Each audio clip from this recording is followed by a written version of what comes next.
Welcome back to Let's Play Heroes of Might and Magic 3. We're in the Griffin Cliff scenario of the Long Live the Queen campaign.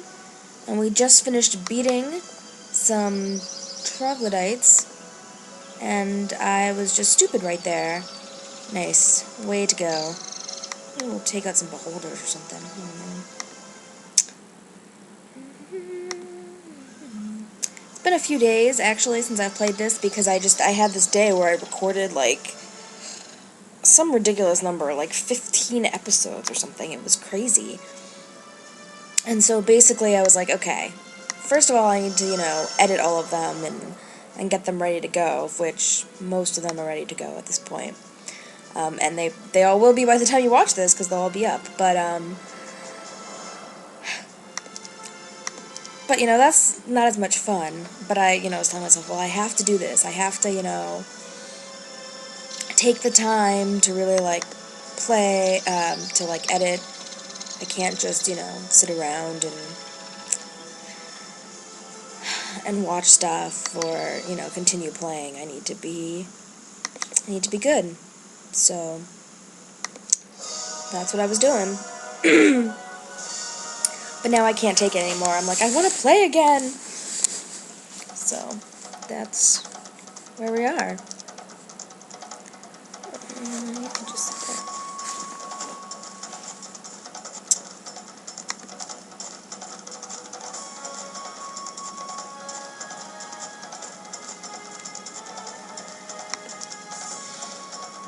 there. Oh, so I guess this will. My brother called me recently because he was watching,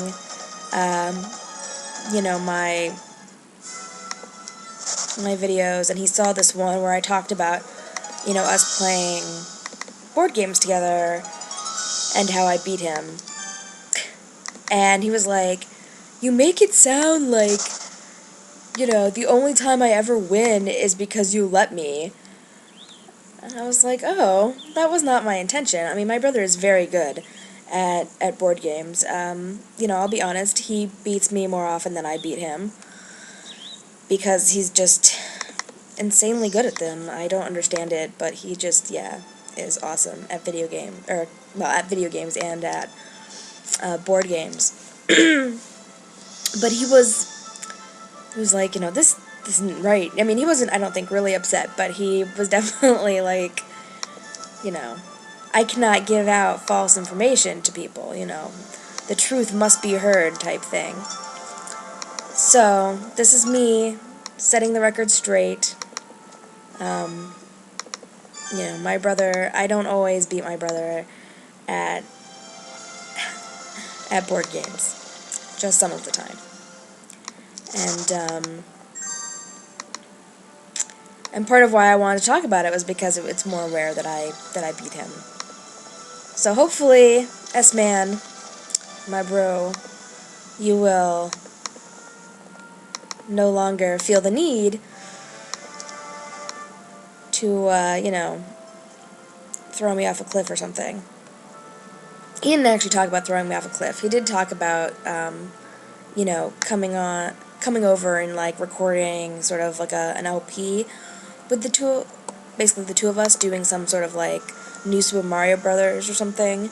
He was like, yeah, we should do that one, and then I'll just, like, throw you over a cliff all the time. I'm like, oh, that's not very nice. But,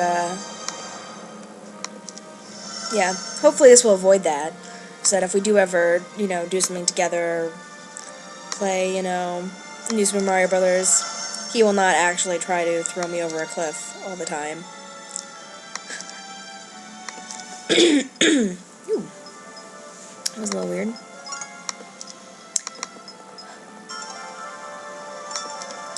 Also, I've been thinking about the fact that, like, at the current way that I'm beating this scenario,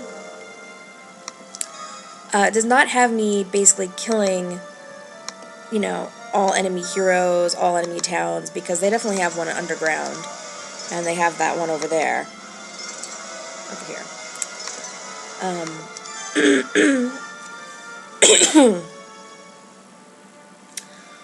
Okay. Neither of these are ones that I would really necessarily choose for myself.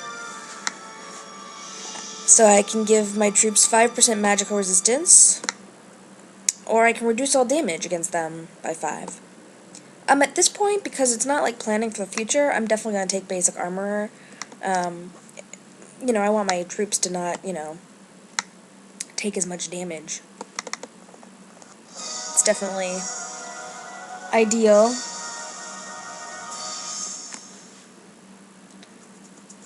Oh man. Plus, like, editing all those videos, like, the entire Guardian Angels campaign, I had some serious problems with timing, and so I'm like, I really apologize for that. That was, like, unforgivable. I can't believe that I let that happen. But, yeah, that basically that was part of the problem and why it took so long, because, I mean, my videos are typically pretty cut and dry to edit, but this I was like, okay, well, let's figure out how long to make it, and, you know, where's all the, you know, cutoffs, and trying to find parts to end that aren't, like, mid-sentence, because, you know, I don't shut up in these things, so, goodness. But, yeah, it's interesting. Plus, I've been watching a lot of Let's Plays recently. I'm like, oh, it's so good watching stuff. Although, usually, honestly, like, I'm kind of like an LP junkie or addict, in the sense that, like, I don't just watch, like, one video. I mean, if I'm going to be watching an LP, like, I want to watch the entire thing. You know, I treat it like a movie. I want to sit down, and I basically just want to, like, watch it all. And, you know, that's fine if the LP is finished, but that's why I usually wait to start watching them until the LPs are finished. But I started watching this one, and it's close to being finished, but it's not finished yet. And I've basically caught up to it, and I'm like, ugh, you know, I really want to watch the ending and, like, see what happens, and it's frustrating to me that, like, now I'm going to have to wait probably for, like, till the end of January to see it all, which makes me a little bit sad and frustrated, because I want to watch it all now. I'm like the little impatient child. I want to see it now, Mom.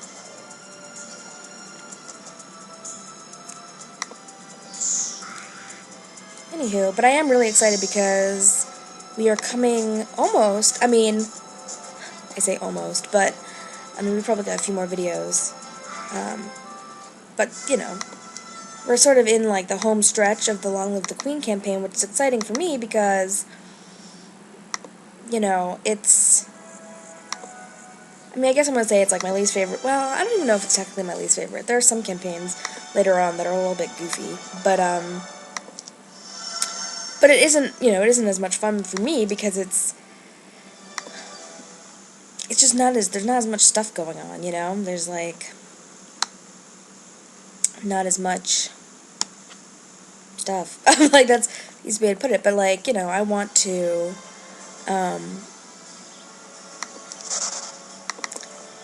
you know, I want to play and, you know, get to the more, I guess, engaging campaigns and scenarios, because I think they're a little bit more interesting. I mean, not that this is boring. Hopefully you don't find it boring. I mean, I don't find it boring. I enjoy it, but it's like, now I want to get to the next one. Oh my goodness.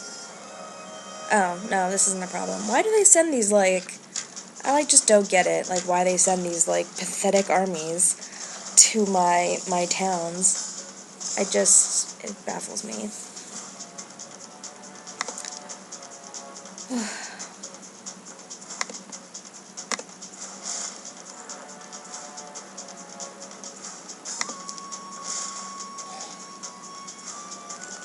Okay, 30 damage, yeah. I mean, because basically, yes, they're going to sort of eventually, like, whittle down my army, I guess, here. I'll have to, like, get them some other troops, maybe. But, I mean, my archer towers are basically doing most of the damage. And they're just, like, killing everyone. Sure, you can get some basic fire magic. I'm, like, waiting for these people to, like, you know, give me a real campaign. Okay, Christian, it's time for you to, like, go back home. Get you some troops or something. Bring you over here.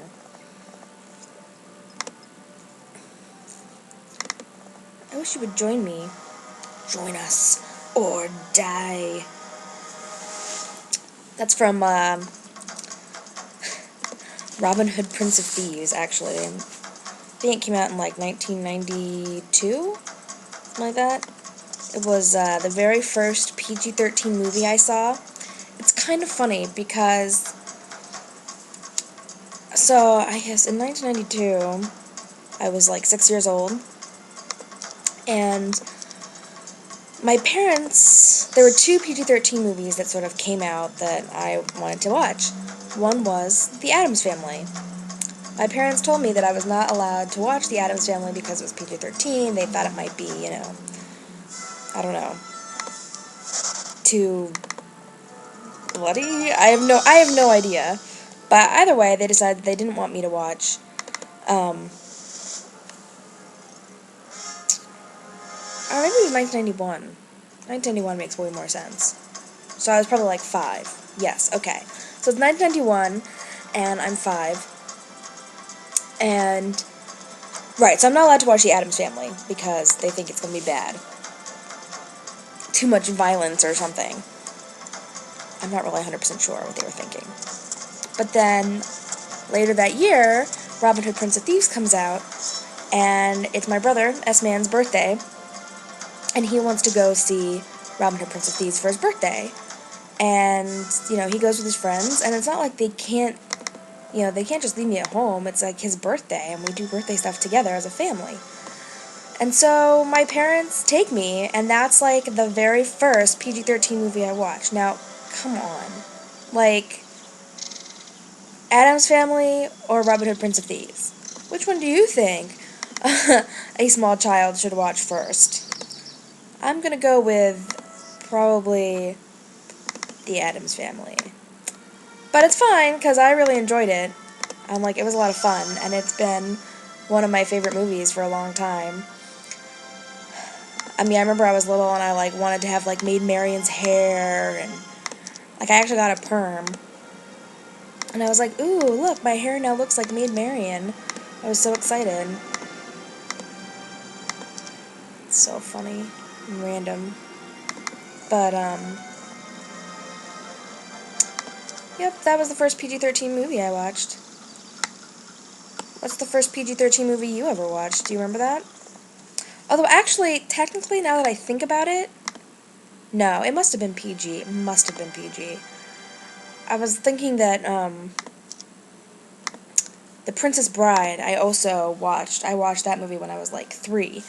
And so I was trying to think, I'm like, oh, wait, was that, like, a PG-13 rated movie? But I don't think so. I think it was PG. I could be wrong.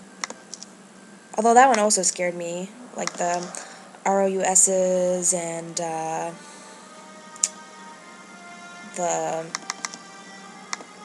like, shrieking eels. Yeah, those, like, freaked me out when I was little. But, I mean, I don't know.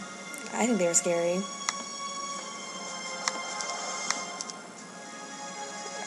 Alright, I think we are probably going to call it a day here. Because right now it's basically just us running back towards town to get some more reinforcements. We're getting our 3rd Griffin cliff of, I believe, 7. So there's 4 up there. And we need to basically get armies to defeat these jerks. Well, she can probably take on this garrison, but we're going to definitely need... Actually, no, she can probably beat them too, actually.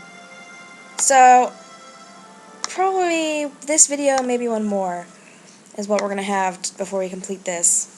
Anyway, guys, thanks for watching. Board Gamer Girl saying, see ya!